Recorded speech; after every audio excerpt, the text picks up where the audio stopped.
setiap jengkal rumahmu, tanggung jawab. Apapun di situ, kamu bertanggung jawab. Jangan selalu suami tanya, benda ini mana? Nggak tahu. Benda ini mana? Nggak tahu. Seakan-akan bukan tanggung jawabnya. Allah akan tanya itu nanti. Tidak boleh. Harus Anda tahu.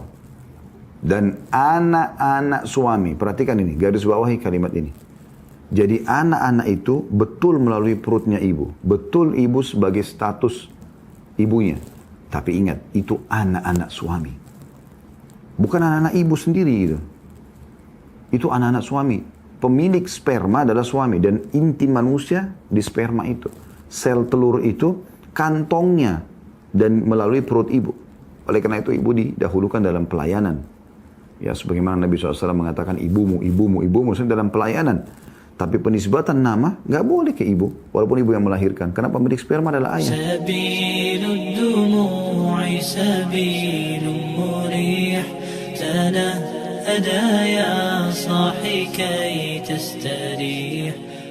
Baik teman-teman sekalian, kita akan lanjutkan insya Allah di kesempatan ini dengan hadis selanjutnya nomor 25. Dan semoga Allah subhanahu wa ta'ala ikhlaskan niat kita dan jadikan ini sebagai tambahan ilmu yang bermanfaat buat kita semua. Hadis ke-25 ini berbunyi teman-teman sekalian dari Abu Usaid radhiyallahu anhu, dia berkata, qala Rasulullah sallallahu alaihi wasallam wa huwa kharijun minal masjid wa qad ikhtalata ar-rijalu ma'an nisa'i fi at-tariq. Faqala Rasulullah sallallahu alaihi wasallam lin-nisa' istakhirna fa innahu laysa lakunna an tahquqna at-tariq 'alaykunna bihaffati at-tariq. فكانت المرأة تلتصق بالجدار حتى إن ثوبها لا يتعلق بالجدار من لصوقها به. Artinya, Rasulullah SAW bersabda ketika beliau keluar dari masjid, sementara laki-laki dan perempuan telah berbaur di jalanan. Lalu Rasulullah SAW bersabda kepada para wanita, minggirlah kalian, karena sesungguhnya kalian tidak berhak berjalan di tengah jalan. Berjalanlah di pinggir-pinggirnya. Maka setelah itu para wanita berjalan menempel di dinding sampai pakaian mereka menyangkut karena sangat rapat ke dinding. Hadis ini diriwayatkan oleh Abu Dawud. Baik, kita akan baca dulu teman-teman sekalian penjelasan atau syarah yang disampaikan oleh penulis buku ini. Lalu kemudian insya Allah kita akan lebih panjang lebar memaparkan nanti beberapa tambahan-tambahan informasi seperti biasa yang kita sudah rutinkan. Kata beliau penjelasan, Ibnul Jauzi rahimahullah berkata dalam kitab Gharibul Hadith di juz 1 halaman 228, tahquqna tariq, artinya berjalan di atasnya. Al-Qaruji dalam kitab Husnul Uswah berkata pada halaman 239, tahquqna tariq, ini peringatan Nabi SAW tadi kepada para wanita ya. Artinya melewati tengahnya, yaitu bagian tengah jalanan. Artinya larangan Nabi SAW dalam hadis tadi kepada kaum wanita adalah di tengah-tengah jalan sehingga menjadi bahan perhatian ya, umumnya orang ya, dan ini dilarang. Ini yang dimaksud larangan dari sini. Ibnul Jauzi berkata juga dalam kitab Ahkamun Nisa halaman 39, hendaknya kaum wanita menghindarkan diri dari keluar rumah sebisa mungkin. Nah, ini salah satu hikmah yang diambil daripada hadis adalah keluar rumah bagi wanita pada saat darurat saja. Ya, kepentingan mendesak karena memang pekerjaan utama dia ada di dalam rumahnya, ya, ada di dalam rumahnya. Karena jika dirinya selamat, belum tentu orang lain selamat darinya. Maksudnya kalau dia selamat, dia tidak tergoda dari laki-laki di luar, belum tentu laki-laki tidak tergoda dengan dia pada saat dia keluar. Jika keadaannya mendesak atau darurat harus keluar, maka dia boleh keluar atas izin suaminya dalam keadaan tidak berhias dan berjalan di jalan-jalan yang sepi, bukan jalan ramai atau pasar. Dia juga harus menjaga agar tidak memperdengarkan suaranya dan berjalan di pinggir, bukan di tengah jalan sesuai dengan hadis yang berbunyi, sabda Nabi SAW, laisa lin-nisa'i wasatut tariq. Wanita tidak boleh berjalan di tengah-tengah jalan. Ini diriwayatkan Ibnu Hibban, jilid 12, halaman 416. Ini kurang lebih bunyi hadisnya dan juga bunyi penjelasan yang ringkas dari penulis tentunya, yang dinukil dari Ibnul Jauzi rahimahullah. Baik, Kita akan lebih jauh teman-teman sekalian membahas tambahan informasi insya Allah berhubungan dengan hadis ini dalam pembentukan karakter muslimah. Kita akan coba teman-teman sekalian membahas bermula daripada firman Allah Subhanahu wa taala. Bisa teman-teman buka surah Al-Ahzab, surah nomor 33 ya, di ayat 33. Jadi ini mudah ya. Surah nomor 33 di ayat 33 ya. Bunyinya a'udzubillahi minasyaitonirrajim. Wa qarna fi buyutikunna wa la tabarrujna tabarrujal jahiliyatil ula wa aqimna as-salata wa atina az-zakata wa ati'na Allah wa rasulahu.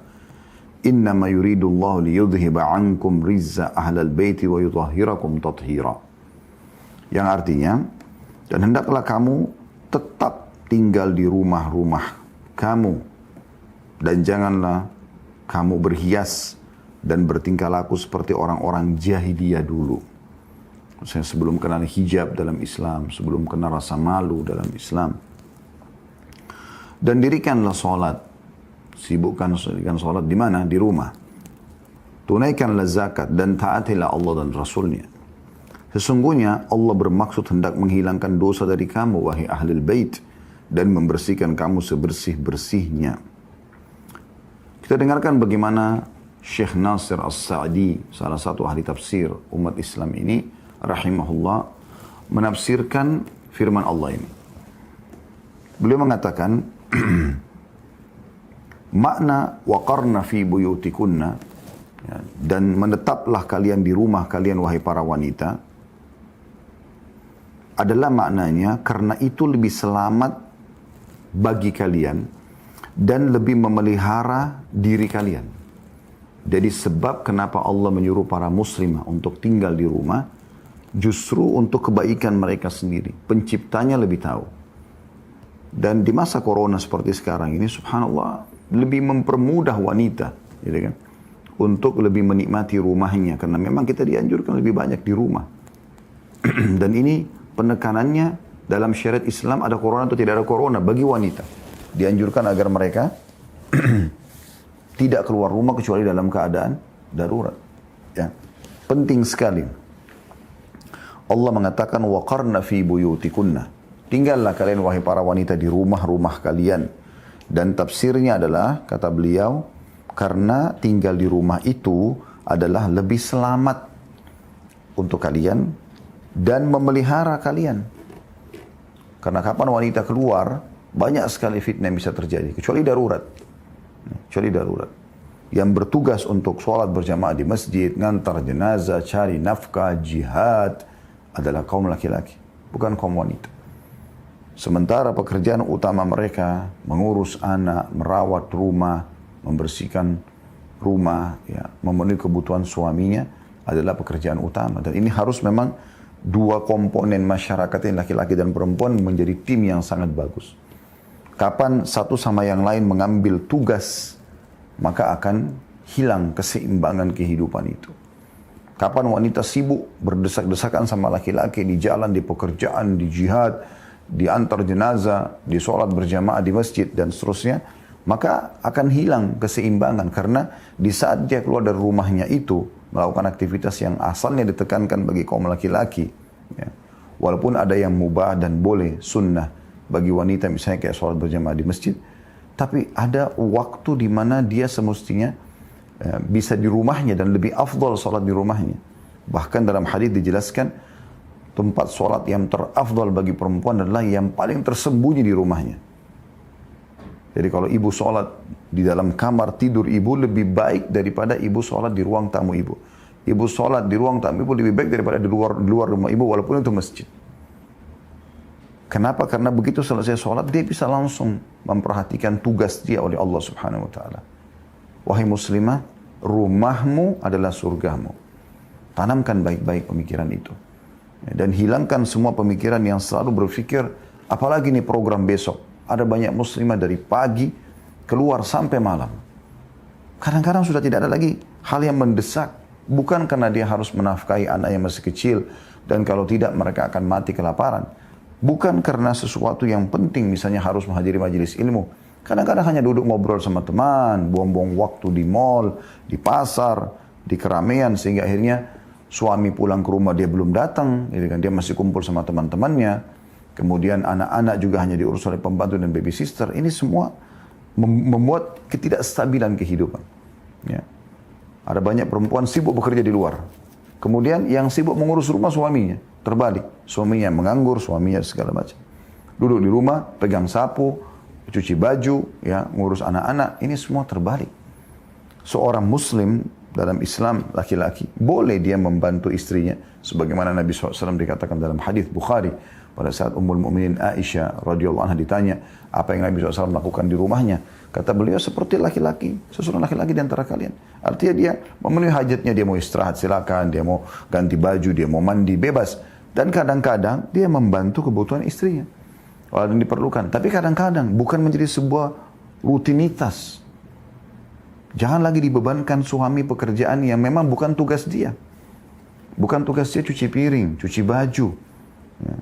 Bersihkan rumah, bukan tugas lagi suami. Buatlah dia sudah masuk rumah tenang dengan apa namanya? Dengan suasana yang enak, yang bersih, yang wangi, ya, makanan yang sehat, ya. Sesuatu yang menyenangkan mata dia pada saat dia masuk rumah supaya dia penat dia di luar hilang dan kemudian dia mulai lagi semangat untuk kerja besok. Kan begitu. Itu yang harus ditekankan. Pesan ilahi di situ untuk para muslimah tadi. Jadi bagaimana Anda fokus di rumah Anda dan pekerjaan Anda, dan itu sudah cukup untuk membawa tiket Anda masuk ke dalam surga. Anda boleh keluar tapi dalam keadaan darurat. Ya. Sedangkan kata beliau, lanjutan masih Syekh Nasir As-Sa'di rahimahullah, makna daripada wala tabarrujna tabarrujal jahiliyatil ula, dan janganlah kalian keluar gitu kan, berpenampilan atau bersolek seperti orang-orang jahiliyah dulu.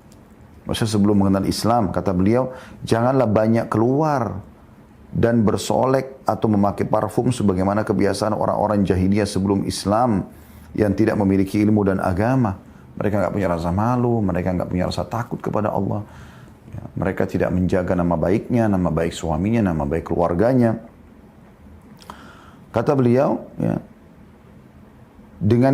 janganlah banyak keluar dengan bersolek dan memakai parfum sebagaimana kebiasaan orang-orang jahiliyah sebelum Islam yang tidak memiliki ilmu dan agama. Perintah tersebut bertujuan untuk mencegah munculnya kejahatan dan sebab-sebabnya. Diambil dari buku beliau, tafsir beliau, Taisir Karimur Rahman, surah Al-Ahzab ayat 33. Seorang mufassir yang lain yang masyhur, Ibnu Katsir rahimahullah, juga mengatakan dalam buku tafsir beliau bahwa makna ayat di atas Al-Ahzab 33, tetaplah di rumah-rumah kalian dan jangan keluar tanpa ada kebutuhan. Kalau sudah kebutuhan silakan, Anda harus keluar, apa boleh buat, ya. Anak ke sekolah masih kecil, kalau tidak diantar nggak bisa misalnya, atau apalah kira-kira yang mirip seperti itu, ya, kebutuhan-kebutuhan mendesak, harus ke dokter, ya, harus menjenguk, ya, orang tua yang sedang sakit dan seterusnya. Ada hal-hal yang kira-kira teman-teman sekalian ini mendesak sekali. Nggak bisa nggak gitu. Ya, tidak bisa tidak. Maka ini harus, apa boleh buat. Kalau tidak, maka jangan. Lebih baik, lebih mulia, lebih patuh kepada Tuhan Anda Allah, Anda tinggal di rumah. Ya. Kemudian beliau mengatakan termasuk kebutuhan syar'i yang membolehkan wanita keluar rumah adalah untuk sholat di masjid dengan syarat-syarat tertentu. Ya. Ada syarat yang ditentukan. Sebagaimana sabda Nabi SAW, jangan kalian melarang istri-istri dan anak-anak kalian dari masjid Allah. Namun hendaklah mereka keluar dengan keadaan berjilbab. Juga dalam riwayat yang disebutkan, dan rumah mereka adalah lebih baik bagi mereka. Ini tafsir Quran Al-Azim, tafsir surah Al-Ahzab ayat 33. Yang perlu difahami teman-teman sekalian bahwasanya tafsir ayat di atas ini walaupun asalnya turun kepada istri-istri Nabi SAW, tapi berlaku bagi seluruh muslimah. Ibnu Katsir mengatakan, semua ini merupakan adab dan tata krama yang Allah Ta'ala perintahkan kepada para istri Nabi SAW. Adapun komunitas umat ini seluruhnya sama juga dengan mereka dalam hukum masalah ini. Jadi ini bukan hanya, walaupun lafaz zahirnya adalah untuk istri-istri Nabi, disebutkan Ahlul Bait, namun masuk kepada semua muslimah, berlaku hukumnya. Ini yang disepakati oleh para ulama. Ya. Dan juga subhanallah muslimah, kalau Anda coba renungi baik-baik ya, bagaimana hikmah syar'i yang luar biasa. Ya, makanya kalau perempuan itu keluar rumah harus ada sunblock, ada apalah ya, mungkin ibu-ibu lebih ngerti daripada kami, krem-krem perawatan, karena nanti ada matahari, nanti ada cuaca, nanti ini perubahan cuaca, ada panas, ada dingin, ada hujan. Laki-laki nggak ada yang butuh itu. Kami sudah diciptakan oleh Allah SWT memang untuk menghadapi panasnya matahari, hujan, salju kalau di tempat salju segala macam, karena memang tugas kami keluar. Kulit kami sudah biasa dengan itu. Nah ini semua peringatan secara rasional dari Allah Subhanahu Wa Taala agar hati-hati, jangan, tidak perlu banyak keluar kecuali darurat, ya. Menemani suami, jenguk orang sakit, majelis ilmu, dan itu pun dengan izin suami kalau sudah menikah, izin ayah kalau belum menikah. Dan Nabi SAW menekankan dalam hadis yang masyhur bagaimana setiap muslimah tanggung jawab utamanya adalah di rumahnya. Ini yang paling penting. Kata Nabi SAW, kullukum ra'in, kalian semua pemimpin, wa kullukum mas'ulun ar-ra'iyati, dan kalian semua akan diminta pertanggungjawaban terhadap apa yang kalian pimpin tersebut. Lalu kata Nabi SAW, fal amiru ra'in wa huwa mas'ulun ar-ra'iyati. Seorang pemimpin negara, wilayah, dia bertanggung jawab. Dia pemimpin dan dia akan minta pertanggungjawaban atas masyarakat yang dia pimpin. Warrajulu ra'in ala ahli baitihi wa huwa mas'ulun anhum. Dan seorang laki-laki bertanggung jawab terhadap istri dan anak-anaknya, gitu kan? Tempat tinggal mereka, makannya, minumnya, keamanannya, pendidikannya, dia yang tanggung jawab semuanya. Dan akan diminta pertanggungjawaban oleh Allah SWT. Bukan hanya sekedar status menikah, nikmati biologis, punya status suami, selesai. Enggak. Ada tanggung jawab, akan Allah tanya. Kemudian Nabi SAW mengatakan, wal mar'atu ra'iyatun ala baiti ba'liha wa waladihi. Dan ketahuilah bahwasanya seorang wanita bertanggung jawab terhadap rumah suaminya dan anak-anak suaminya. Garis bawahi dua tanggung jawab Anda ini. Rumah suami. Kita sudah singgung pada pertemuan yang lalu, wahai saudariku muslimah, setiap jengkal rumahmu tanggung jawabmu. Apapun di situ kamu bertanggung jawab. Jangan selalu suami tanya benda ini mana nggak tahu, benda ini mana nggak tahu. Seakan-akan bukan tanggung jawabnya. Allah akan tanya itu nanti. Tidak boleh. Harus Anda tahu. Dan anak-anak suami, perhatikan ini, garis bawahi kalimat ini. Jadi anak-anak itu betul melalui perutnya ibu. Betul ibu sebagai status ibunya. Tapi ingat, itu anak-anak suami. Bukan anak-anak ibu sendiri gitu. Itu anak-anak suami. Pemilik sperma adalah suami. Dan inti manusia di sperma itu. Sel telur itu kantongnya. Dan melalui perut ibu. Oleh karena itu ibu didahulukan dalam pelayanan. Ya, sebagaimana Nabi SAW mengatakan ibumu dalam pelayanan. Tapi penisbatan nama nggak boleh ke ibu, walaupun ibu yang melahirkan. Karena pemilik sperma adalah ayah, gitu kan? Sampai pada tingkat kalau naudzubillah ada seorang wanita muslimah selingkuh, kemudian dia hamil dan tidak jelas apakah hamilnya dari selingkuhannya atau suaminya, maka tetap anak itu milik suaminya. Karena memang dia pemiliknya di sini. Kemudian juga tidak boleh menikah anak wanita kecuali dengan izin walinya, ayahnya, walaupun ibunya setuju. Maka ini amanah. Nggak boleh ibu merasa, atau sering mengucapkan, saya sering dapatkan begitu wanita mengatakan, yang penting anak saya tidak penting suami saya. Terserah dia mau buat apa di luar sana. Nggak bisa. Suami ibu nomor satu, anak-anak itu nomor sekian.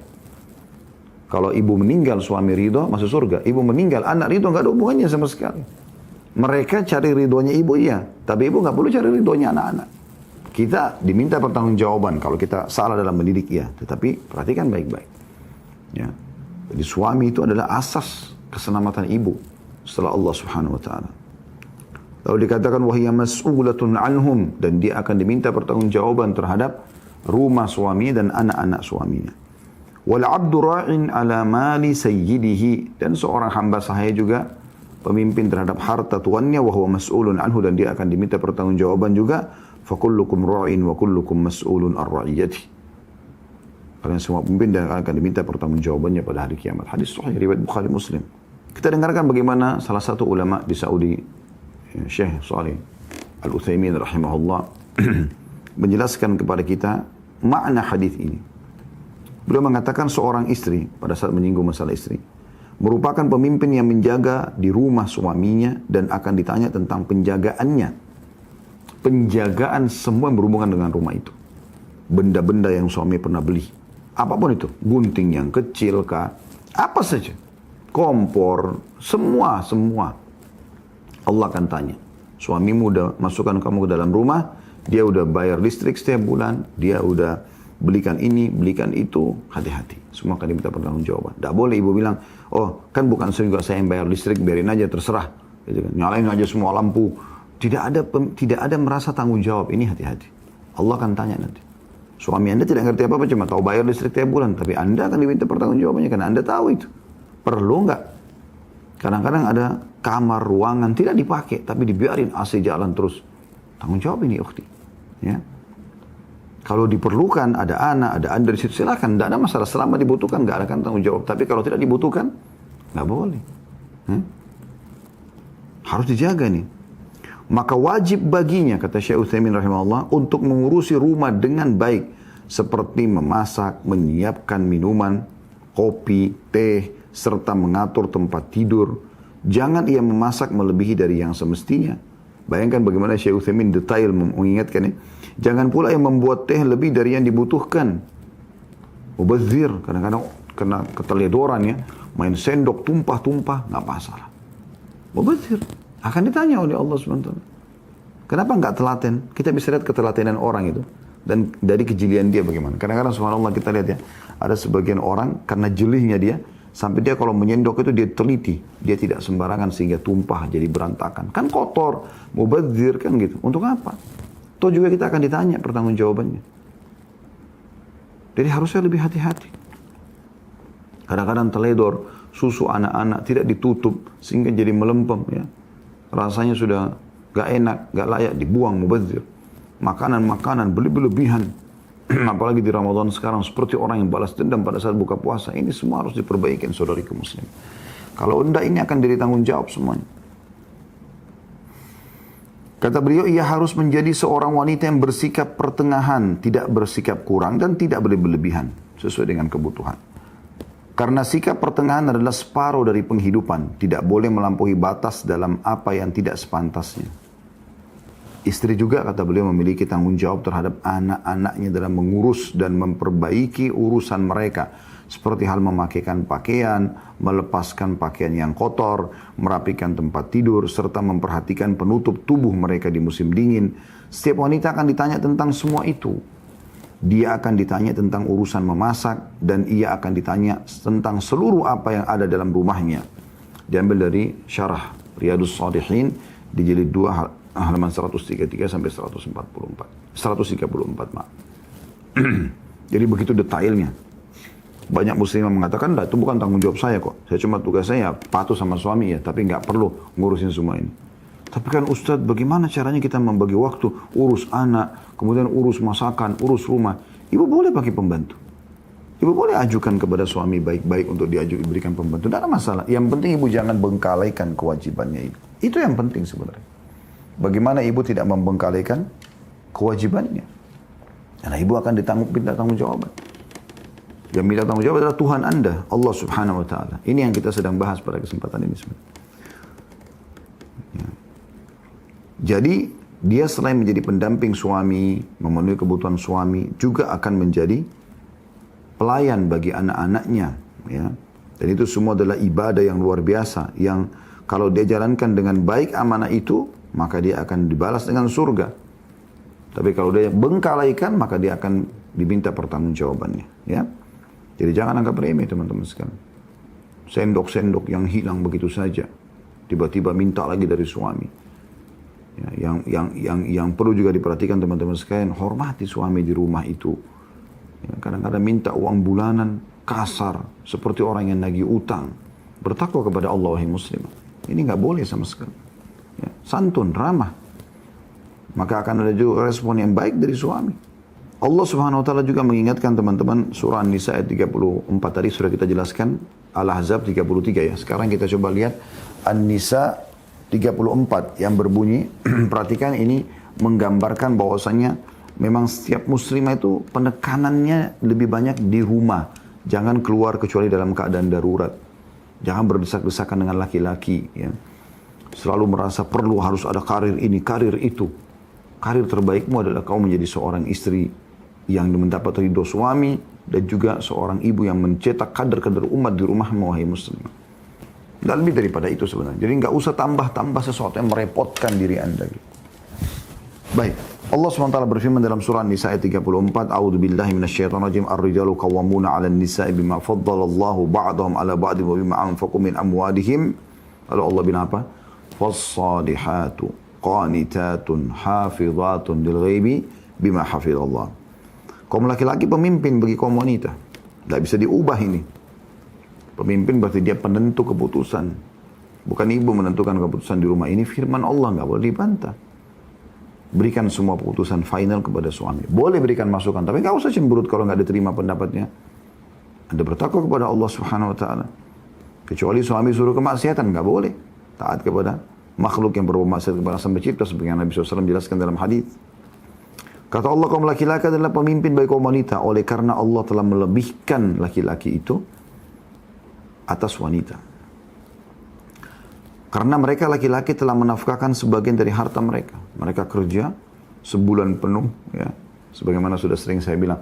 Saya ada teman-teman yang bergabung bersama kami di kantor. Mereka bekerja 8 jam sehari. Ya. Dengan suka dukanya lah ya. Pekerjaan yang rumit. Karena juga ada waktu ringan. Tapi 1 bulan uang yang dikumpulkan 3 juta, 4 juta, 5 juta. Berapa juta pun gajinya misalnya. Semua dihabiskan. Diberikan kepada keluarganya. Atau mayoritasnya istrinya yang menikmati sebenarnya. Wajib dia berterima kasih dengan itu. Bagaimana seorang laki-laki asing yang tidak dikenal sebelumnya tiba-tiba berkorban semua. Ya. Kemudian Allah mengatakan, setelah menjelaskan itu ya, laki-laki didahulukan dari kaum wanita, Allah mengatakan sebab itu. Wanita muslimah. Nah, wanita mu'minah, wanita salihah kata Allah. Fas-salihatu. Wanita yang salihah ialah yang taat kepada Allah lagi memelihara diri ketika suami tidak ada. Maknanya apa? Di rumah ini. Ya. Tidak keluar rumah, tidak selingkuh. Ya. Itu yang salihah. Oleh karena Allah telah memelihara mereka.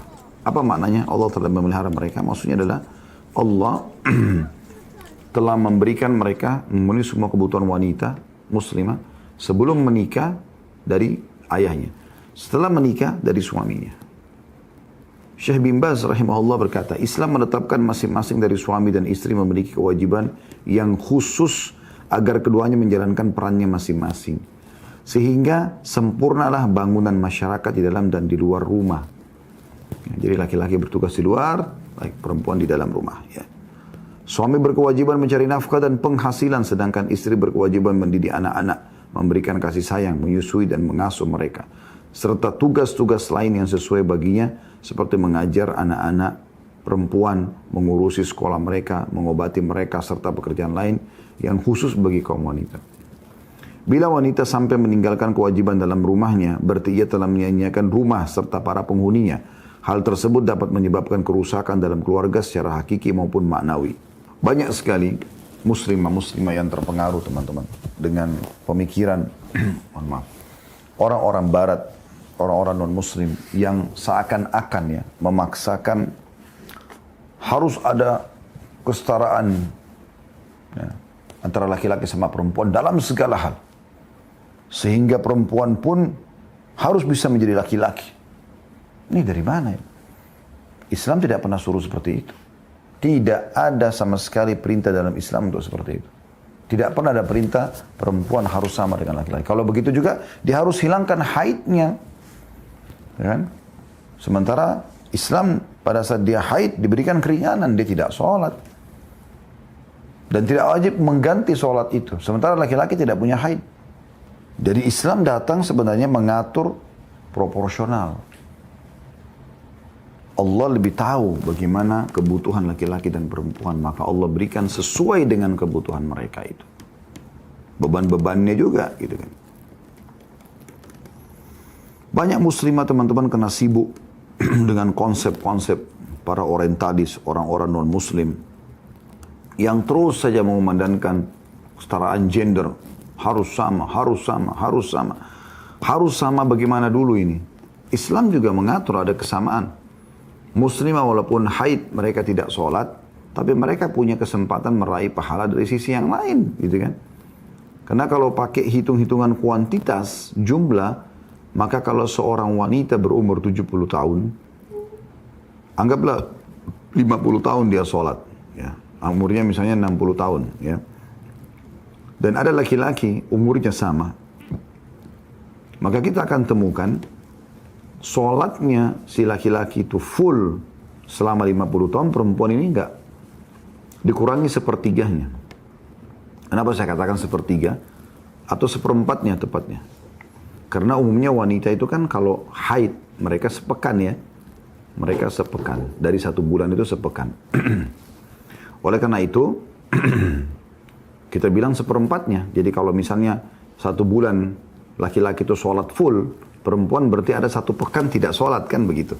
Rasionalnya. Kita tidak bicara wanita manufas ya. Kita bicara wanita yang masih produktif, masih haid. Maka kita temukan berarti ada 1/4 dari umur dia dalam 1 bulan yang tidak sholat. Jadi kalau 50 tahun berarti dikurangi 1/4-nya. Ada 12 tahun setengah yang dia tidak sholat. Kalau dihitung secara kuantitas tentu akan beda. Gitu kan? Makanya Al-Hakim meriwayatkan sebuah riwayat yang menarik di sini. Beliau pernah menukil sebuah riwayat bahwasanya ada seorang wanita, sahabiat Nabi, yang berkata kepada Nabi SAW selepas sholat ya. Beliau mengatakan, ya Rasulullah, saya adalah perwakilan seluruh wanita di Madinah. Ya. Saya punya pertanyaan. Boleh nggak saya bertanya? Kata Nabi SAW, silakan. Bertanya saja. Lalu dia mengatakan, kalian kaum laki-laki, ya, itu pergi sholat berjamaah di masjid. Mengantar jenazah, mencari nafkah buat kami, dan berjihad. Sementara kami kaum wanita, mengurus rumah kalian, mengurus anak-anak kalian, memenuhi kebutuhan kalian, dan juga menjadi tempat syahwat kalian. Pertanyaan saya, apakah pahala kami dan pahala kalian sama? Jadi wanita ini sudah merincikan sebenarnya tugas yang berbeda-beda ya. Laki-laki begini, perempuan begini. Maka Nabi SAW menghadap kepada kaum laki-laki sambil mengatakan, ada nggak pertanyaan dalam Islam yang lebih penting daripada ini? Perhatikan, luar biasa. Jadi Nabi SAW seakan-akan mengingatkan umatnya, ini kalau masing-masing laki-laki dan perempuan sudah faham fungsi, kewajiban, tugas masing-masing, maka akan tentram ini. Akan baik kehidupan masyarakat. Tatanannya akan baik. Para sahabat laki-laki diam, lalu beliau menghadap ke wanita yang bertanya sambil mengatakan, pulanglah dan sampaikan kepada semua muslim yang kau temui, kalau pahala kalian sama. Kalau pahala kalian sama. Ya. Jadi walaupun tinggal di rumah, pahalanya bisa mendapatkan pahala laki-laki juga. Tapi memang beda tugas gitu ya.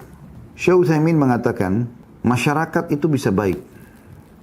Bahkan bisa tentram, bisa mengundang rahmat Allah Subhanahu wa taala dan menjauhkan dari kemaksiatan dengan cara 2 hal.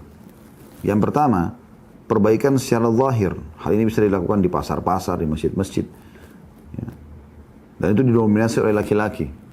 Maksudnya transaksi riba ditinggalkan, maksiat ditinggalkan, kemudian mereka sibuk azan, mereka sholat, mereka saling menasihati sama satu sama yang lain. Seperti di zaman sahabat lah. Ya. Dan para wanita di rumah. Ya. Beliau mengatakan jadi secara umum di luar itu di tangan laki-laki dan secara khusus di rumah dan itu di tangan para wanita. Kalau 2 hal ini bisa bersatu maka dipastikan tatanan masyarakat akan baik. Dan fungsi ya, dari populasi manusia, perkembangbiakan mereka dan juga ketaatan-ketaatan kepada Allah, meninggalkan maksiat itu akan berjalan dengan baik. Dan ini selain daripada ini akan mengacaukan semua. Kapan satu sama lain saling menyerobot tugas dan kewajiban, maka akan kacau semua. Teman-teman sekalian, walaupun dibolehkan Anda muslimah sholat di masjid, itu pembolehannya berarti keringanan ya. Kalau satu waktu Anda mau sholat di masjid. Tapi renungi baik-baik hadis-hadis ini. Ini walaupun sudah pernah kita singgung, kita ingatkan kembali ya. Sabda Nabi SAW, salatul mar'ati fi baitiha afdalu min salatiha fi hujratiha wa salatuha fi makhda'iha afdalu min salatiha fi baitiha. Salat seorang wanita di rumahnya lebih utama bagian daripada salat di pintu-pintu rumahnya, di luar rumah. Dan salat seorang wanita di ruang kecil khusus untuknya lebih utama daripada bagian rumahnya yang umum. Juga sabda Nabi SAW, khairu masajidin nisa'i qa'ru buyutihinna. Sebaik-baik masjid bagi wanita adalah diam di rumah mereka. Atau sebaik-baik masjid mereka adalah tempat yang tertutup atau tersembunyi dalam rumah mereka. Ya, kalau sholat saja teman-teman seperti ini, sholat yang ibadah kepada Allah dan umumnya orang insya Allah ke masjid itu demi untuk kebaikan. Ya. Sholat, majelis ilmu. Tetap lebih baik wanita di rumah. Maka bagaimana dengan perbuatan yang lain? Bagaimana dengan perbuatan yang lain? Menghabiskan waktu banyak di pasar dan segala macam ini. Ya.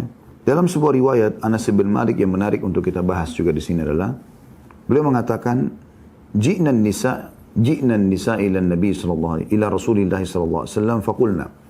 Sekelompok wanita datang kepada Nabi SAW dan berkata, "Ya Rasulullah, wahai utusan Allah, dhahabar rijalu bil fadli wal jihad fi sabilillah ta'ala." Para kaum laki-laki sudah membawa banyak keutamaan dan juga jihad di jalan Allah. Ya, seperti sholat berjamaah di masjid juga, cari nafkah dan segala macam. Fama lana amal nudrik bihi amal al-mujahidin fi sabilillah. Maka amal apa kira-kira dari kami kaum wanita yang bisa menyamai pahala laki-laki yang pergi berjihad?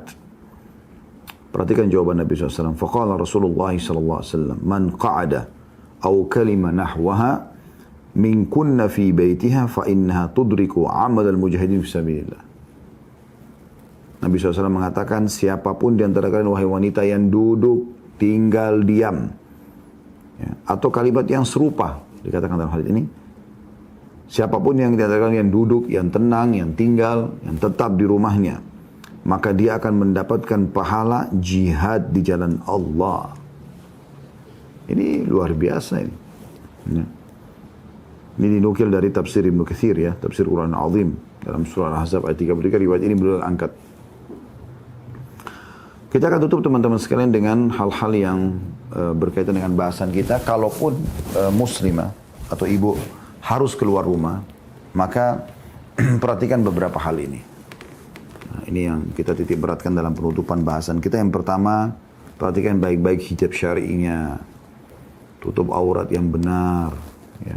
Tutup aurat yang benar. Ini harus betul-betul diperhatikan, tidak boleh main-main masalah ini. Karena Allah SWT berfirman dalam surah Al-Ahzab ayat 59, surah tadi yang Bapak Ibu sudah kami anjurkan buka, tapi tadi kita bahas ayat 33, ini ayat 59-nya. A'udzu billahi minasyaitonir rajim, ya ayuhan nabiyyu qul li azwajika wa banatika wa nisa'il mu'minina yudnina 'alaihinna min jalabibihinna dzalika adna ay yu'rafna fala yu'dzain. Al-ayat. Wahai Nabi, katakanlah kepada istri-istrimu, putri-putrimu, serta wanita-wanita kaum mukminin, berarti semua wanita muslimah. Hendaklah mereka mengulurkan jilbab-jilbab mereka di atas tubuh mereka. Yang demikian itu, tujuannya tutup aurat, lebih pantas bagi mereka untuk dikenali, maksudnya sebagai wanita muslim. Sehingga mereka tidak diganggu. Subhanallah, jawaban atau gambaran Allah SWT supaya mereka tidak diganggu. Dan ini sudah sering kita sampaikan ya, di bahasan-bahasan sebelumnya. Bagaimana ada praktek yang pernah saya nonton, ada cuplikan di YouTube itu. Seorang wanita di Amerika, jalan tanpa hijab, kemudian bagaimana dia diganggu oleh banyak laki-laki sepanjang jalan. Kemudian beberapa saat setelah itu, dia pakai hijab, kemudian dia jalan. Tidak ada satupun orang yang mengganggunya. Kuasa Ar-Rahman, kuasa Allah yang Maha Pengasih. Bagaimana memang Allah tidak mungkin salah dalam menyampaikan titahnya, perintahnya, firmannya. Yang kedua, jangan memakai wangi-wangian. Yang sudah pernah kita bahas, kecuali hand body atau hal-hal yang mungkin tidak menyengat. Mungkin dia pakai cadar, dia taruh sedikit supaya dia tidak terganggu. Sudah pernah kita jelaskan masalah itu. Tapi kalau sudah menyengat ke laki-laki ini nggak boleh. Karena kata Nabi SAW dalam hadis riwayat Muslim, Ayyu mamra'atin asabat bakhuran fala tashhadu ma'ana al-isya'il akhirah. Wanita mana saja memakai wangi-wangian maka jangan dia menghadiri sholat isya bersama kami. Karena akan besar fitnahnya. Abu Musa al-Asy'ari berkata bahwasanya Rasulullah SAW bersabda, ayyu mamra'atin ista'tarat famarrat ala qawmin liyajidu min rihaha fahiya zaniyah. Perempuan manapun yang keluar menemui atau melewati satu kaum sementara dia memakai wangi-wangian dengan tujuan memang untuk membuat baunya kecium. Kalau orang pakai minyak wangi supaya kecium baunya. Maka dia hukumnya seperti pezina. Hadis sahih riwayat Abu Daud, Tirmidzi, An-Nasa'i. Dianggap berzina. Untuk apa? Tidak berzina tapi dosanya dosa zina. Juga kata Nabi SAW dalam hadis lain, hadis riwayat Tirmidzi dan juga ini hadis sahih. Kullu ainin zaniyah. Setiap mata bisa berzina. Setiap lihat yang haram, berarti lagi berzina matanya. Wal mar'atu idza sta'tarat famarrat bil majlisi fahiya kadza wa kadza. Dan wanita manapun yang memakai wangi-wangian kemudian melewati kumpulan laki-laki yang bukan mahramnya di luar, maka wanita itu begini dan begitu. Maksudnya masuk dalam ancaman seperti orang berzina. Jadi kalau mata saja melihat sudah zina, bagaimana kalau dia sampai ngobrol, tercium bau wanginya, maka semua masuk dalam ancaman-ancaman dosa itu. Yang ketiga teman-teman, harus jalan dengan baik, dengan santun, sopan. Ya. Tadi yang jadi inti bahasan kita sebenarnya ya, yang kita bahas dalam hadis kita tadi. Pada saat Nabi SAW keluar masjid belum melihat laki-laki sama perempuan itu bercampur baur, sudah nggak jelas perempuan di sisi mana, laki-laki di sisi mana. Jadi ada perempuan dan laki-laki yang bercampur baur. Sehingga sangat riskan perempuan itu bisa tersentuh tubuhnya oleh laki-laki, sangat riskan untuk selain bersentuhan mungkin terjadi pelanggaran-pelanggaran yang tidak diharapkan terjadi, ya, gangguan dan seterusnya, gitu kan. Supaya kita lihat kadang-kadang di kereta api begitu berdesak-desakan, di bus, ya, mepet sekali gitu. Nah ini semua ini teman-teman larangan dalam agama, tidak boleh, ya. Dan sudah diingatkan oleh Nabi SAW itu. Wahai para wanita. Langsung Nabi SAW ingatkan. Minggirlah kalian. Jadi, supaya jelas. Oh ini perempuan sebelah sini. Bahkan Nabi SAW memastikan ke pinggir jalanan. Karena kalian tidak boleh berada di tengah-tengah jalan. Jadi selalu kaum wanita muslim itu terlihat malu. Punya rasa malu. Mereka berada di pinggir. Pakaian mereka tertutup auratnya. Jadi nggak sembarangan. Nggak boleh kayak wanita-wanita kafirah. Bahkan ada wanita yang sudah tidak tahu malu. Dia sendirian perempuan, semua laki-laki sebelahnya dengan percaya dirinya. Tepak sana, tepak sini. Ya. Ketawa-ketawa, ngakak-ngakak sama mereka. Ini sudah tidak ada sama sekali tanda-tanda keimanan bagi mereka. Apa kata Nabi SAW? Perhatikan. Dalam hadis riwayat Tirmidzi, Al-mar'atu awrah, fa'idha kharajat istashrafaha syaitan. Wanita adalah aurat. Kalau mereka keluar maka akan diikuti oleh syaitan. Kemudian teman-teman sekalian, kalau mau keluar, pamit supaya ditahu dia di mana. Kalau dia belum menikah sama ayahnya, kalau tinggal sama saudaranya, katakan saya mau ke sini, saya mau ke situ. Ditemani lebih bagus lagi. Kalau bersuami, sama suaminya. Tidak boleh muslimah. Ini sering saya lihat muslimah banyak lalaikan masalah ini. Oh, tidak penting izin sama suami. Saya kan cuma jalan-jalan sama teman saya. Saya kan cuma begini. Mau jalan dengan peraturannya sendiri. Gak bisa, ukhti muslimah. Kau ini mukminah, kau ini muslimah. Ada syariat Allah berlaku padamu. Bukan dari kami ini, tapi dari Allah SWT. Kami membantu anda untuk bisa memahami hukum Allah. Harus izin. Ya. Banyak hadis berhubungan dengan masalah itu. Yang kata Nabi SAW, wanita manapun yang keluar rumahnya tanpa izin suaminya, maka akan dilaknat sampai dia kembali. Tidak boleh. Itu kalau dia jujur ya.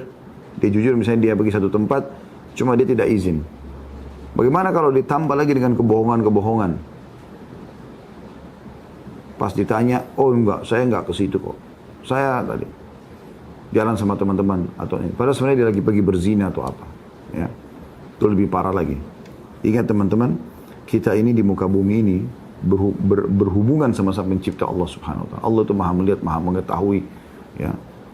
Sehebat apapun kita mengatur tipu daya, Allah punya tipu daya lebih hebat. Innahum yakiduna kaida wa akidu kaida, kata Allah. Mereka mengatur tipu daya, tipu muslihat, aku lebih hebat tipu dayaku. Dan Allah mengatakan dalam firman lain, inna kaidi matin. Tipu dayaku, tipuku itu, pengaturan Allah SWT matin, sangat teratur rapi.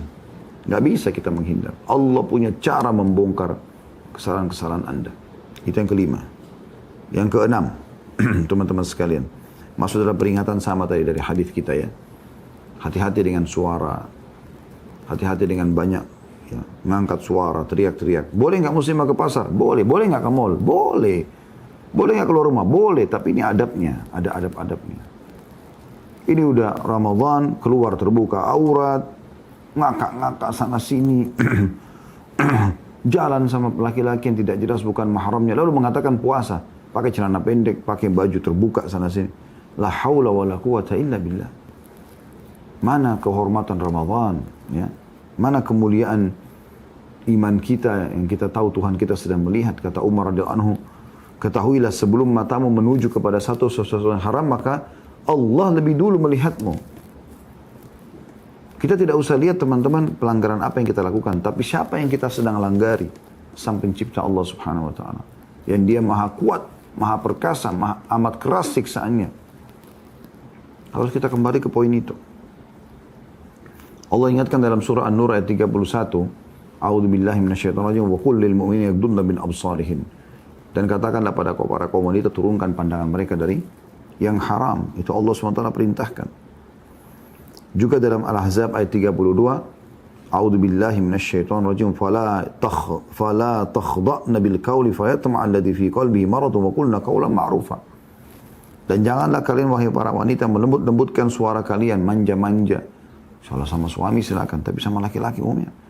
Ketika berbicara, kata Allah. Dan janganlah kalian melembut-lembutkan suara ketika berbicara. Ini firman Allah. Sudah 1400 tahun turun.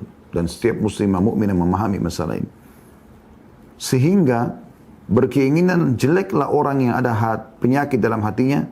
Oleh karena itu ucapkanlah perkataan yang baik saja. Itu peringatan yang luar biasa. Yang harus diperhatikan.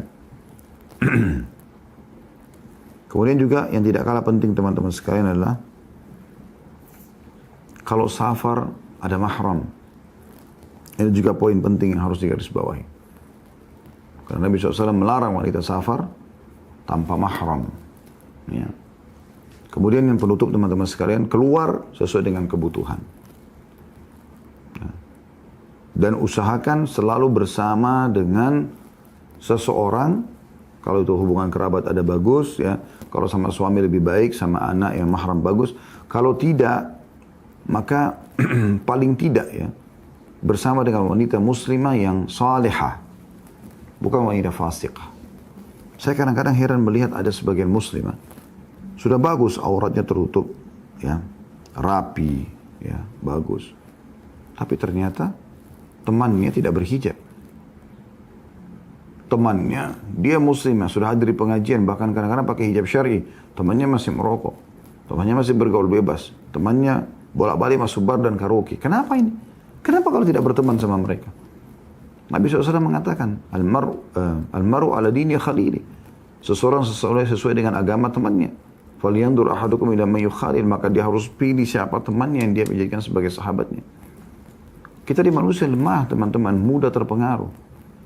Sekali kita duduk dengan 3-4 orang ahli maksiat, maka kita bisa terpengaruh dengan mereka. Sekali kisah dengan seorang laki-laki, dengan teman-teman yang menikmati narkotika, khamr, dan segala macam, kita bisa terpengaruh.